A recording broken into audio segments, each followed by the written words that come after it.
ಸಜ್ಜನ ಬಂಧುಗಳೇ, ನೊಂದ ಮನಸ್ಸಿಗೆ ಸಂಜೀವಿನಿಯಾಗಿರುವ ಈ ಧ್ವನಿಗೆ ನಿಮ್ಮದೊಂದು ಲೈಕ್ ಇರಬೇಕು. ಸ್ವಲ್ಪವಾದ್ರೂ ಹಣ, ಇಲ್ಲದಿದ್ರೆ ತಿರುಗಿಯೂ ನೋಡರು ನಮ್ಮನ್ನು ಜನ.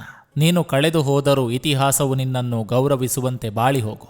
ಚಳಿಗಾಲದಲ್ಲಿ ಹೇಗೆ ಸೂರ್ಯನ ನಿರೀಕ್ಷೆ ಇರ್ತದೆಯೋ ಅದೇ ತರ ಬೇಸಿಗೆ ಕಾಲದಲ್ಲಿ ತಿರಸ್ಕಾರವೂ ಇರ್ತದೆ. ನಿಮಗೆ ಮೌಲ್ಯ ಸಿಗುವುದು ನಿಮ್ಮ ಅವಶ್ಯಕತೆ ಇದ್ದಾಗ ಮಾತ್ರ. ದೊಡ್ಡ ಸ್ಥಾನ ಬೇಕು ಅಂದ್ರೆ ದಡ್ಡತನ ಬಿಡಬೇಕು. ಭೂಮಿಯಿಂದಲೇ ಒಂದಿನ ನಾವು ಡಿಲೀಟ್ ಆಗುವಾಗ ಬೇರೆಯವರ ಕಾಂಟ್ಯಾಕ್ಟಿಂದ ಡಿಲೀಟ್ ಆಗೋದ್ರಲ್ಲಿ ಏನು ಆಶ್ಚರ್ಯ ಇಲ್ಲ ಬಿಡಿ. ನಾವೆಷ್ಟೇ ಜನರನ್ನ ಆ್ಯಡ್ ಮಾಡಿಕೊಂಡ್ರು ದೇವರಿಗೆ ಗೊತ್ತಿರುತ್ತೆ ಯಾರನ್ನ ಯಾವಾಗ ಡಿಲೀಟ್ ಮಾಡಬೇಕು ಅಂತ. ನಿನ್ನ ದುಃಖಕ್ಕೆ ಕಾರಣ ನೀನೇ ಆಗಿರಲಿ, ಇತರರನ್ನು ಮಾತ್ರ ನೋಯಿಸಬೇಡ. ಜೀವನ ಬದಲಿಸಲು ಎಲ್ಲರಿಗೂ ಸಮಯ ಸಿಗ್ತದೆ, ಆದರೆ ಸಮಯವನ್ನ ಬದಲಿಸಲು ಪುನಃ ಜೀವನ ಸಿಗೋದು. ಗೆಲ್ಲುವ ವ್ಯಕ್ತಿ ಮಾತ್ರ ಶ್ರೇಷ್ಠನಾಗಲ್ಲ, ಎಲ್ಲಿ ಸೋಲ್ಬೇಕು ಅಂತ ಗೊತ್ತಿರುವವರು ಕೂಡ ಶ್ರೇಷ್ಠ ವ್ಯಕ್ತಿಗಳೇ. ನಮಗೆ ನಮ್ಮ ಮಾತುಗಳಿಗೆ ಬೆಲೆ ಇಲ್ಲ ಅಂತ ತಿಳಿದಾಗ ನಾವು ಅವರಿಗೆ ಎಷ್ಟು ದೂರದಲ್ಲಿರ್ತೀವೋ ಅಷ್ಟು ಒಳ್ಳೆಯದು. ಮತ್ತೊಬ್ಬರನ್ನು ಹಿಂದಿಕ್ಕುವ ಬರದಲ್ಲಿ ನಿಮ್ಮ ದಾರಿ ತಪ್ಪದಂತೆ ನೋಡ್ಕೊಳ್ಳಿ. ಪ್ರಪಂಚದಲ್ಲಿ ಅತ್ಯುತ್ತಮ ಮಾಸ್ಕ್ ಅಂದ್ರೆ ಅದು ಹಣ.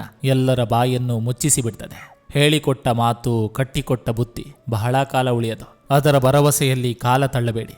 ಹಾಗೆ ಅಪ್ಪ ಮಾಡಿಟ್ಟ ಆಸ್ತಿಯೂ ಕೂಡ. ಕರ್ಮ ಕಾಣಲ್ಲ ನಿಜ, ಆದರೆ ಖಂಡಿತವಾಗಿಯೂ ಕಾಡುತ್ತೆ.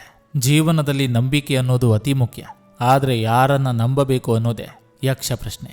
ಹಣ ನೋಡಿ ಹೆಗಲ ಮೇಲೆ ಕೈ ಹಾಕೋ ಗೆಳೆತನಕ್ಕಿಂತ ಕಷ್ಟದಾಗ ಕೈ ಹಿಡಿದು ಮೇಲೆತ್ತುವ ಗೆಳೆತನ ಇರಬೇಕು. ಸಜ್ಜನ ಬಂಧುಗಳೇ, ಇದು ಇಂದಿನ ಸಂಚಿಕೆ ಅಂತ ಹೇಳ್ತಾ, ಈ ಸಂಚಿಕೆ ನಿಮ್ಗೆ ಇಷ್ಟವಾಗಿದ್ರೆ ದಯವಿಟ್ಟು ಒಂದು ಲೈಕ್ ಮಾಡಿ, ಜೊತೆಗೊಂದು ಕಮೆಂಟ್ ಮಾಡಿ. ಮತ್ತೆ ಮುಂದಿನ ಸಂಚಿಕೆಯೊಂದಿಗೆ ಅತಿ ಶೀಘ್ರದಲ್ಲಿ ನಿಮ್ಮನ್ನ ಭೇಟಿ ಆಗ್ತೇನೆ. ನಿಮ್ಮೆಲ್ಲರ ಮನಸ್ಸು ಪ್ರಶಾಂತವಾಗಿರಲಿ ಅನ್ನೋದು ಈ ವಾಹಿನಿಯ ಉದ್ದೇಶ.